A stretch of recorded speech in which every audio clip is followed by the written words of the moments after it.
Good evening there. My name is Seth. This is Sweet Chariot, and I think this bow's done. I want to call it done, but it has had some tweaks since the last video I did. It's a bit of pine resin. We'll talk about that pretty soon as well. Yeah, it's had a couple changes, so I figured I would talk about those quick and then try and shoot a group. I should have pulled those arrows out already. So let's talk about the change I made first. Last video, I think I mentioned it, and a fella commented on the video mentioning he had seen the same thing. The tips weren't really moving much. I think I remember saying so. I'm seeing a lot of movement in here, so any more material that comes away is going to come from the tips. So I did that. So thought about it as I was going to bed. Excuse me, just had a couple of beef wraps, still digesting. Yeah, as I was going to bed, I was like, wow, the poundage is already low, and I need to take more material away, so that's going to drop the poundage again. So surely what I'm going to need to do is try and put some reflex into these tips to try and counteract any more material that takes away to get those tips to bend. And we need the tips to bend to both make for a long-lived bow that's less likely to get overdrawn, and for draw length, for a nice, just a nice comfortable draw. And then your reflex in the tips doesn't need to be much, it turns out. Offers a lot in the way of regaining speed, even though you've lost draw weight. So it was showing around 25 pounds at 28 with the tips a little bit more back set. So I've taken material away, front set the tips, and it's still saying 25 pounds. So we have added draw weight effectively. Less material, same weight. And this is what we're going for. So I've made bows that are heavy draw, but what we're trying to do is arrow speed and performance on these ones. So even though this is like half the draw weight of something like Saxon, let's get, who have we got at the front here?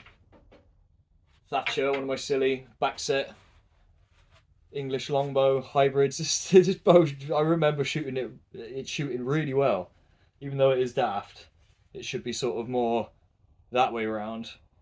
It's you can shoot it, you can absolutely shoot it. What was the power? 38 at 30 inches, this one. So I'm thinking this one is 25 at 28, so it's a lower poundage bow. That I do need to do them side by side, take some speed testing, because I was quite happily surprised at how these things performed. But the objective for me was to start making, even though if it was a lower poundage bow, it was a bow that worked better. And we know how to make bows work better, and that is to get the limbs front set. I'll show the unstrung position quick. So yeah, that's what I did. Just very gently took some material away from the tips, and then I very gently, in my jig, heated up the tips, and just a very basic shim sort of setup like this. Oh, god damn it, don't do that. Very basic shim setup like that with some leather over the top. Just to put a very small bit of reflex in there. And it made a huge amount of difference. Probably the fastest bow I've made, not only because it's shooting the correct weighted arrows, but as you know, it's a 25-pound bow. I've shot all these lower poundage bows with 420 grain aluminium arrows, and you can see its ability, even though it's not going as quick as it can do, you can see its ability to make the arrow shift, and this one does that. We've got a nice long draw, draws all the way to my earlobe, which is what we're trying to do. I've still got my thumb protector on there.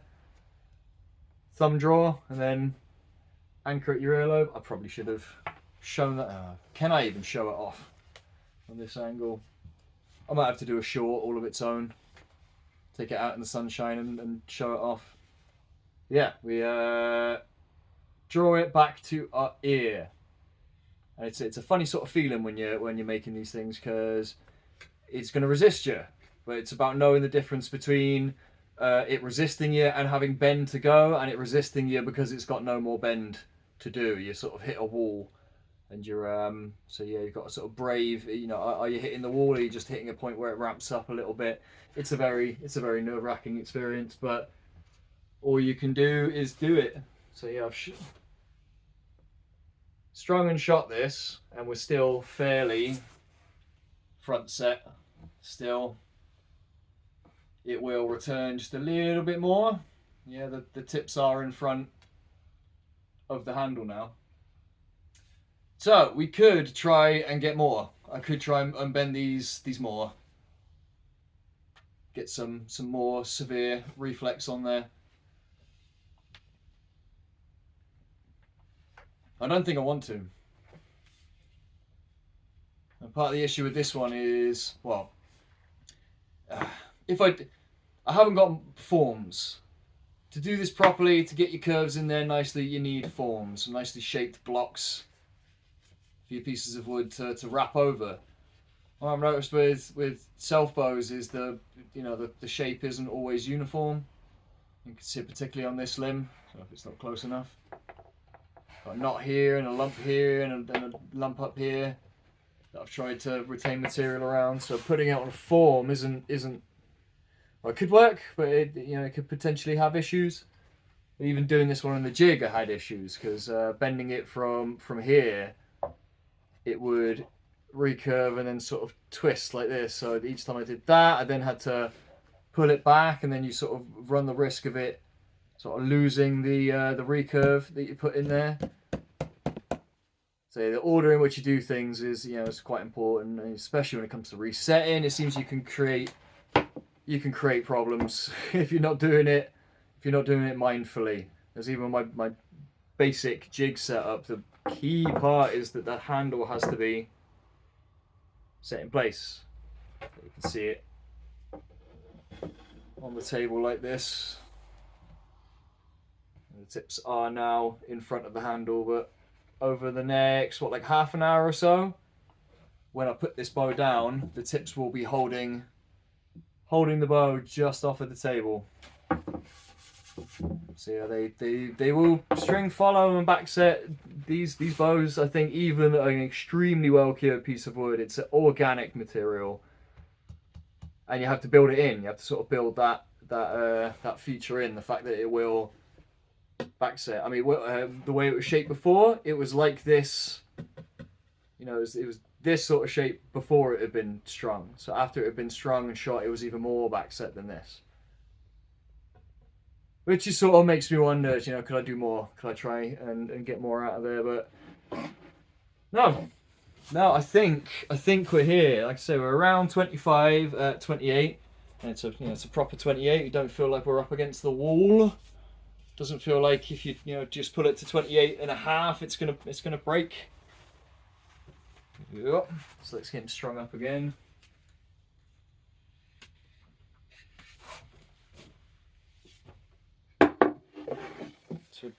It's a nice shape. So I've made them before with more of a reflex, and yeah.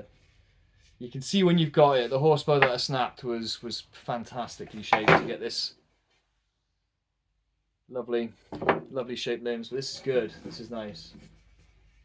So what we're after is bows that you can actually use and that are going to survive, but that work well. So let me pull these arrows out, hoik my trousers up.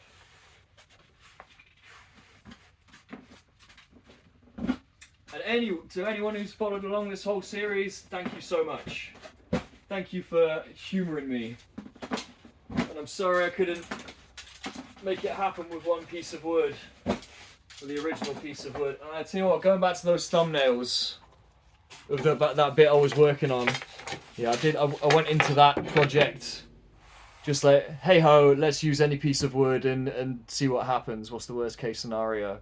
I remember saying is that I maybe should have done the whole series with this one. I had a much better chance of not only surviving, but just the first stages of it were much better than the other one. The other stave had knots all the way down one limb. It was thin on material on the handle. And what did I do? Yeah, well, because of that, I worked on the bends in the tips almost exclusively. So being scared to work up the limb and make that start to bend, but that in the end was its downfall. Didn't put enough bend into the area, and all the stress went on the handle. But never mind, that's in the past. There's ancient history. Because we've now got this one to play with. So let me get this out of the way. I'll see if I can set up a frame on the target.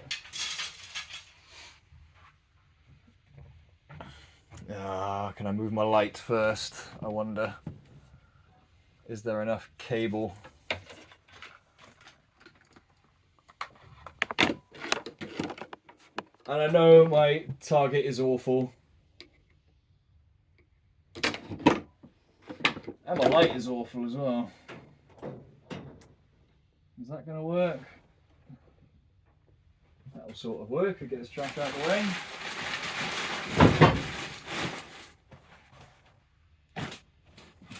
Yes, this is actually a working warehouse and not just a workshop.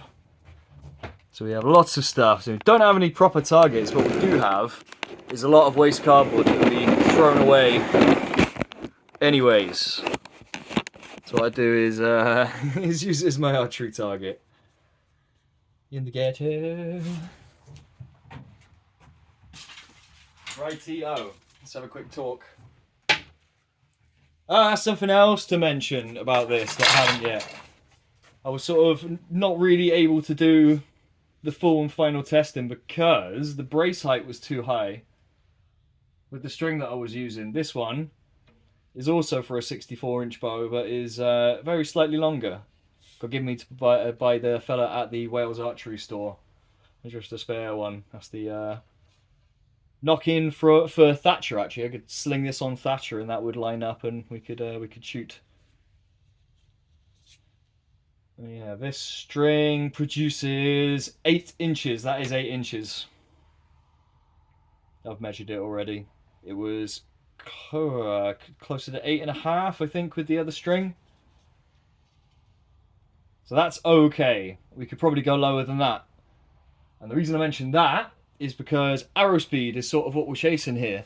Not just to be able to say we've got the best number, but it all comes down to performance. That combination of long draw length. I don't know, but anyone who's done archery, if you're not hitting your full draw length, you cause issues on the arrow.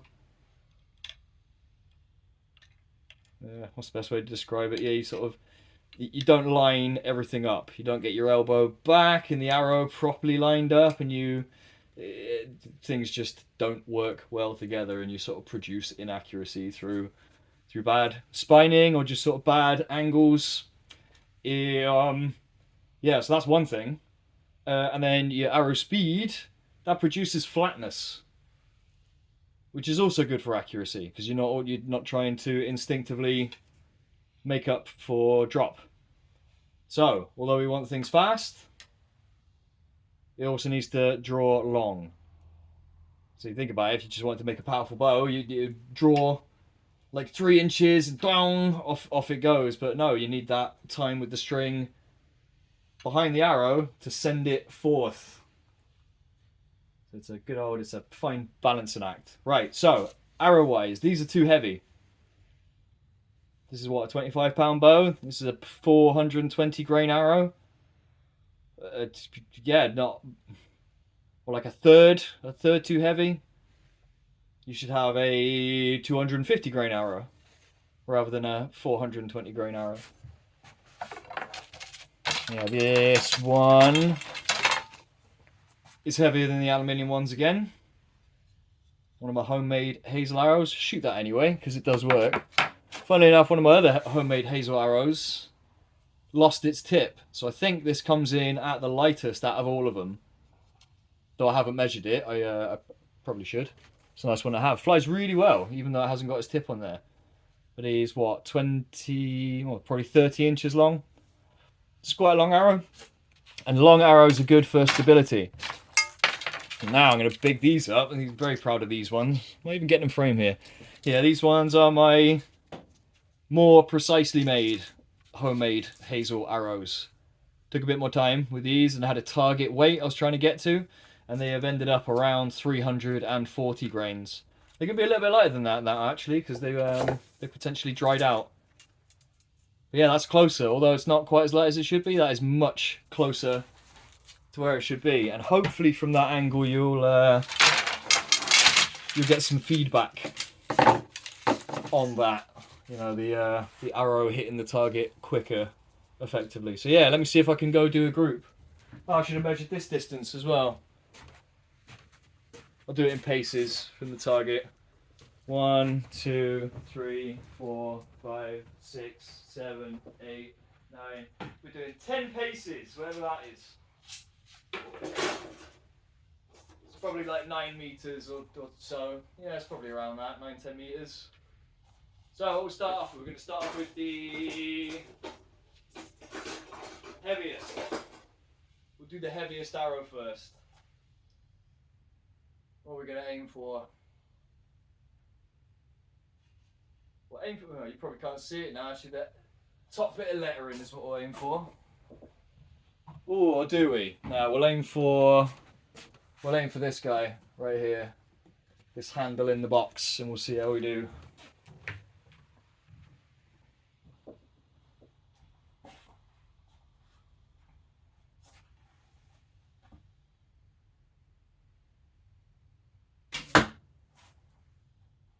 Heavy, that's the heavy arrow. I'll move on to the aluminium. They're a little bit lighter, but aluminium is in itself less forgiving. So I need to remember to get my technique good and right. I didn't get my technique right. I might have to do 2 groups, right. It's a bit better. I'll concentrate instead of talking.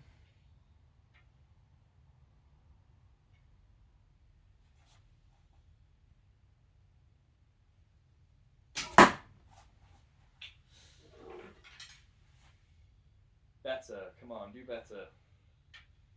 Get it in that handle right now.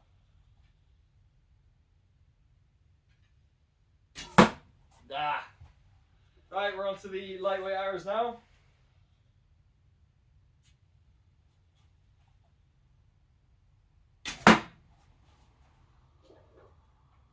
See already that has a flatter trajectory on it.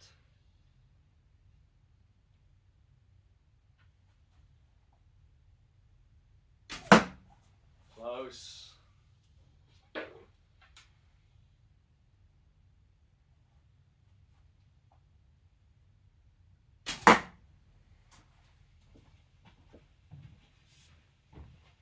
So yeah, not great. I can do better than that. Let's give it one more try. If I don't do better, then I can't do better than that. We're all in a large dinner plate sort of size. 10 meters with a variety of arrows. You are. While trying to present a video. There you go, there's all my excuses lined up. How about this one?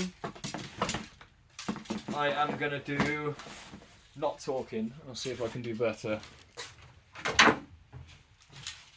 Here we go. Same order again. Finish up my tipless arrow as well. I didn't shoot that. Right, heavy arrow.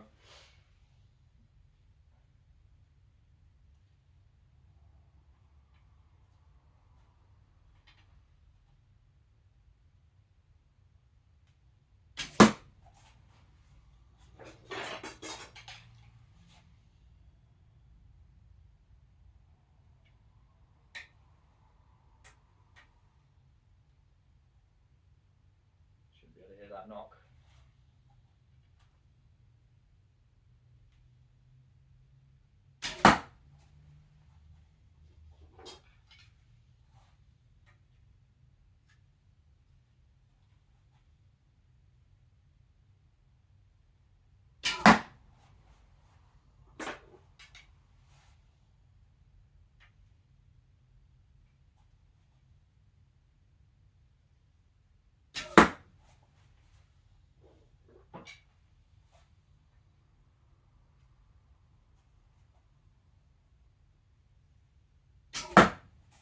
Ah.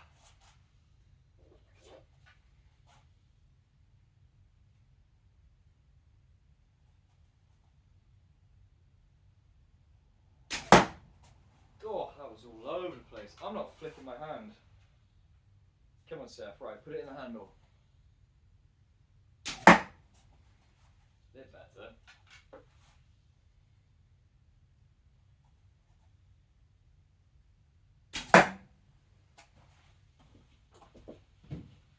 God damn it! Right, we're going to do one more. So that flyer, once again, that's actually a tighter group than the last one.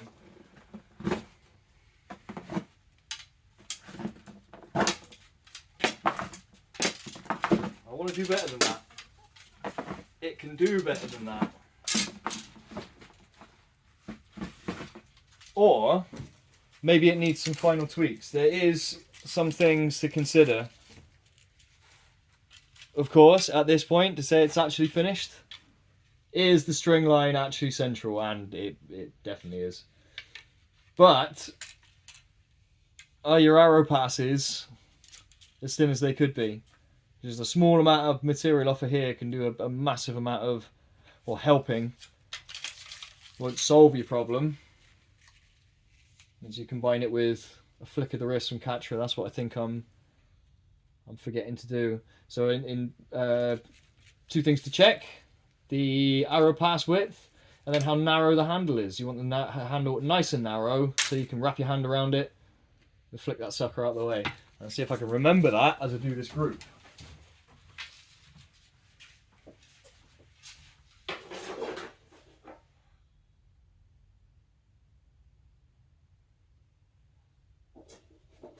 Start off with the tipless arrow, and you can see how this thing moves.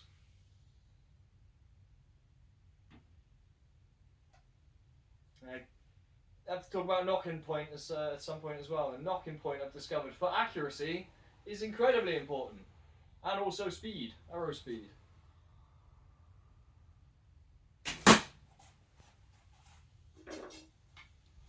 Right, aim, Seth.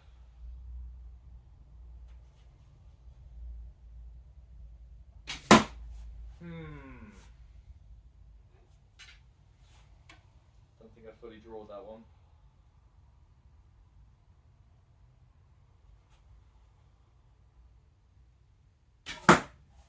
Better.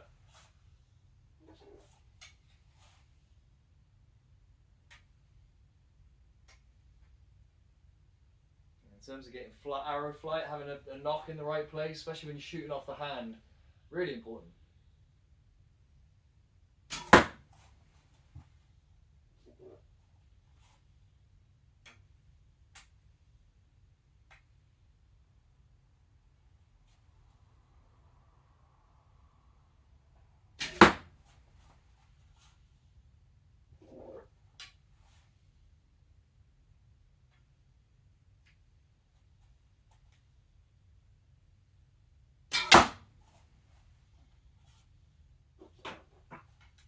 Bow quite a lot then.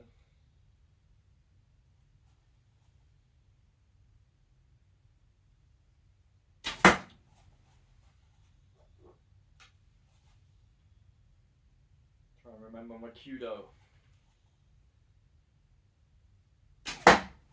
Didn't help. Dang it. Maybe because I changed my technique. Don't do that in the middle of shooting.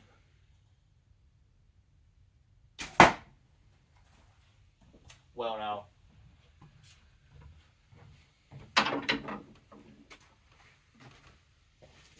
See, the aluminium,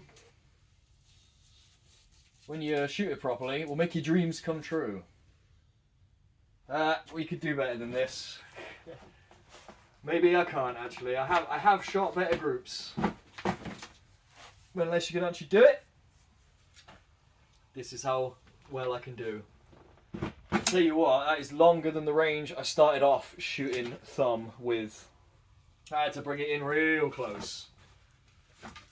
Because when you're first trying to get that timing between the release and the flick of the bow, you can be wildly off. I remember with the Iyumi, the big old lovely Iyumi, which I snapped because I'm an idiot. Well, that one took even longer to get used to because it was, you know, longer draw, bigger arrow. Yeah. Well, I learnt with that one that having the arrow set over, sorry, the string line set over to the right hand side was really important.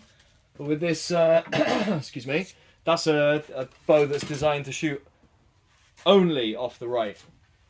I could do that with these ones. So only do the arrow pass on this side or the cutout on this side. But this way it is ambidextrous. Yeah.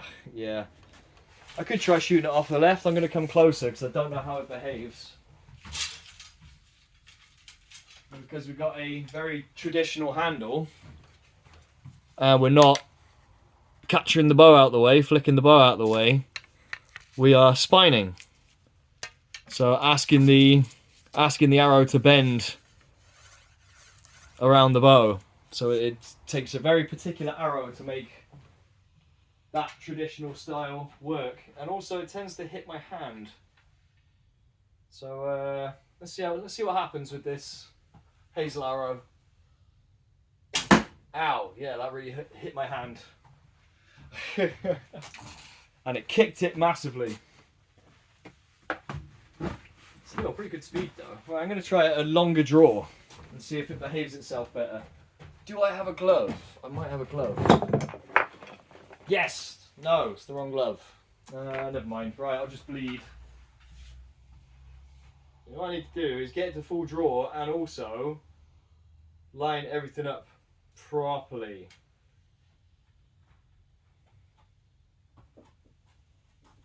So it's not spining as badly on the bow.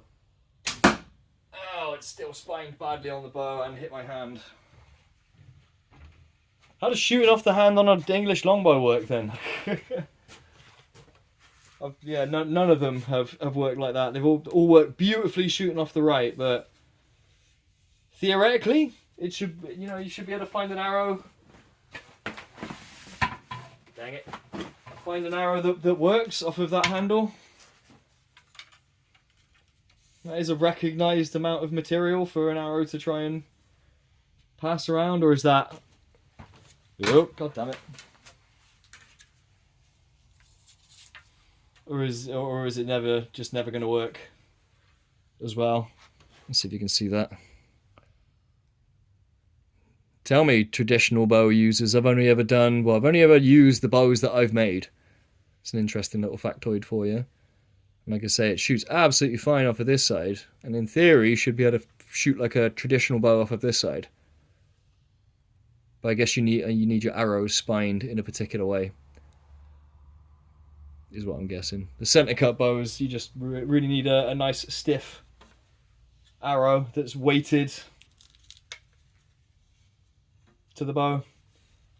Go on, let's do one more group. Let's do one more group since I've got you here. Come on, Seth, it's on.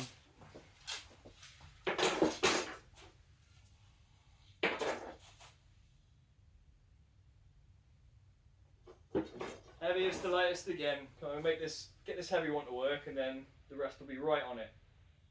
Come on.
I'll finish off with a tipless one.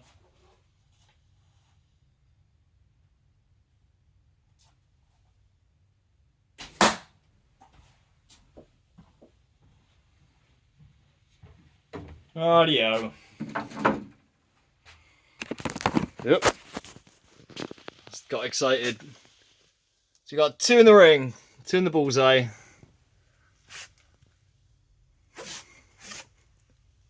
Always room for improvement. Yeah, one of my alleys and one of my homemade lightweight hazel arrows. That's the big hazel arrow, which is just outside of the ring. That's the tipless arrow there, that holds that. It's my blunt, I guess you could call that.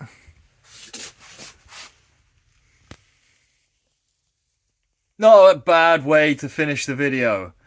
Let's have a bit of a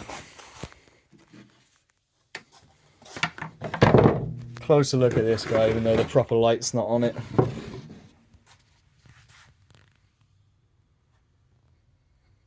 That's a lovely shooter. You're not extravagantly shaped, but I think this is effectively what I was told. So what you need to do is learn the the proper engineering. A friend's girlfriend's, or sorry, a friend's partner's old man who makes bows. I ran into him at their kiddie's birthday. He brought along some of his bows. I brought along some of mine, and he told me as I left, I'd like you to think about stored energy, Seth. And he was absolutely right. And that is getting the limbs front set. So you're actually, you're squeezing the most arrow speed, the most return speed out of the piece of wood you got. And then the other thing I got told is about you. And it will break your heart. There is a way to use it. Now, the English longbow is definitely one way. But this is how you make it into a flat bow. A thumb shooting horsebow style flat bow.